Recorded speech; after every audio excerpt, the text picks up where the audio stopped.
Somebody's already been into this box. The seal's broken on it. I have a feeling that would be Rory Jake, because he's only got a 3850.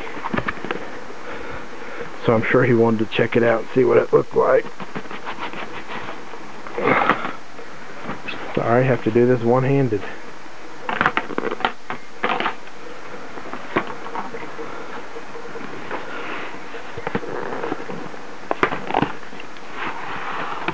And there is our 4850 bundle. There is a nice little sapphire sticker. I love stickers. Installation driver CD. Of course we won't be using that. We'll go straight to ATI for our drivers. Straight to AMD anyway. Nice little instruction pamphlet. A PCI Express 6-pin adapter. Turns the regular 4-pin Molex into a 6-pin PCI Express auxiliary power adapter, just in case your power supply doesn't have one. We won't be needing this because our power supply has one.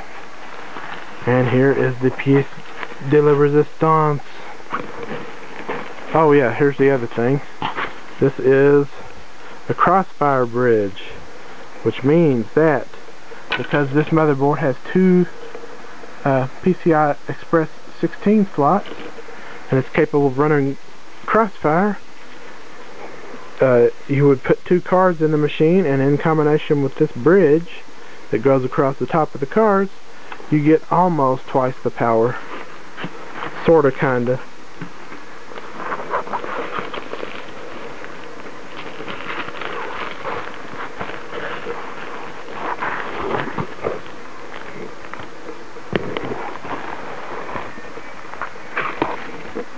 Ooh, sit that down.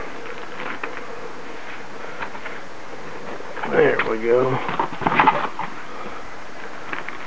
Check that bad boy out. Again, this is a Sapphire ATI Radeon HD 4850 1GB card. Definitely using Sapphire's custom PCB design and custom cooling. It's actually pretty nice cooling. I like that. It's very attractive, and it looks like it's fairly decent too. So well, let's get this bad boy plugged up. In order to do that, I have to remove a couple of PCI slots.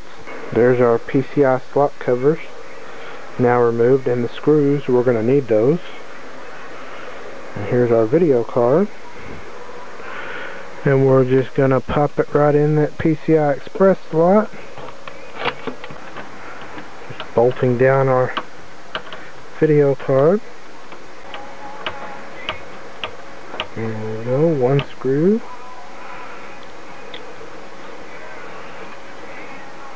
Second screw. Second screw.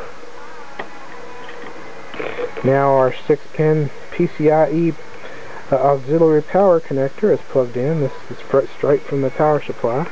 It's just routed through the back of the case. So technically now I could plug this machine up and it would power up and I would get output on the screen. But we need to go ahead and put in our hard drive and our DVD-ROM drive too while I'm at it. So here's our Western Digital Black 750 gigabyte AALS drive. The AALS meaning, or the LS at the end of the AALS meaning that this has, that it's a black drive, which is their special edition drive, and it has 32 megs of onboard cache instead of the 16 meg that their blue drives normally have. Theoretically this is, well actually not theoretically, it gives better burst read performance and better performance overall. Again, I've said this before, this is one of the fastest drives you can get, aside from going to either Western Digital's Raptor series or going solid state, going to an SSD.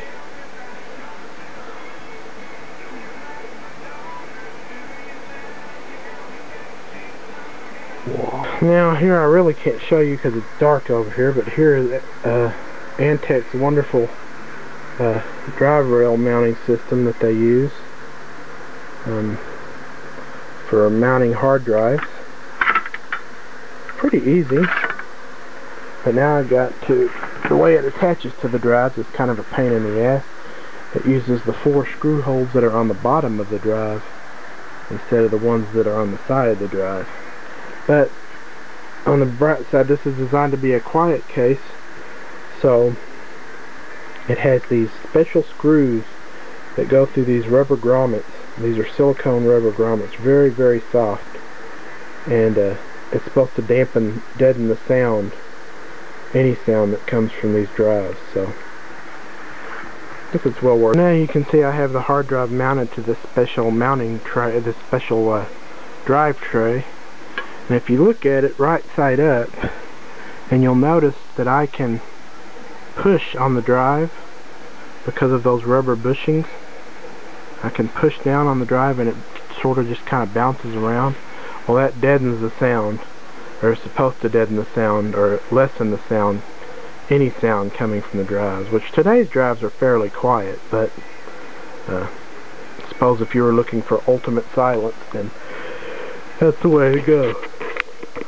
So, now all that's left to do is to take this drive, well, orient the case back in a way that I can get to the slot, and take this drive and put it back where it goes. Right there, and it snaps right in. Pretty cool, huh? Now if you can see here, I have data for serial ATA and power behind it. And power behind it. So that drive's all connected. It's connected to the motherboard. And now I'm doing the optical drive, the DVD drive. It gives me a chance to show off another mounting feature that's mostly unique to Antec cases. And Antec has been using this rail system for going on over 10 years now in most of their cases. As you can see, I already have the rails attached to this drive. They work in a similar, they go into the case in a similar way that the hard drives go in. If you give me a moment, this case is getting heavier as it goes because it's got stuff in it now. Don't you fall backwards, don't fall backwards, don't fall backwards. Don't fall forwards either. Can't we achieve some equilibrium here? See, it's kind of hanging out of there, so I'm going to push it all the way in and it'll snap into place. There we go. It's ready to go. All I got to do is hook up power and data to it. Same deal. Something unique with gigabyte boards is that, or at least at first it was unique. I don't know what other board manufacturers are doing now, but Gigabyte includes at least one right angle serial ATA connector, which means that one end will have the right angle connector like this, and the other end has a straight on connector to go to the motherboard. Now, this right angle connector is really, really handy for the optical drive, because then you can get up there, although you guys can't see what I'm doing, but you can get it right in there. Now, power and data are connected to the optical drive, the DVD burner, and the data is connected down here to the motherboard, right next to the hard drive connector. And so now, cable routing is somewhat clean. There's enough good, room for good airflow. I might, if I can find me a zip tie these down here. But now the real work with this solo case, that's the only thing I hate about it, is it is a, pardon my French, bitch and a half when it comes to cable routing. Okay, I think I have this arranged so that it's going to close. The rear fan is powered, it has power, it's plugged in over here to a Molex connector that's hidden back here. There are no front fans to worry about yet, so I'm ready to see if this door will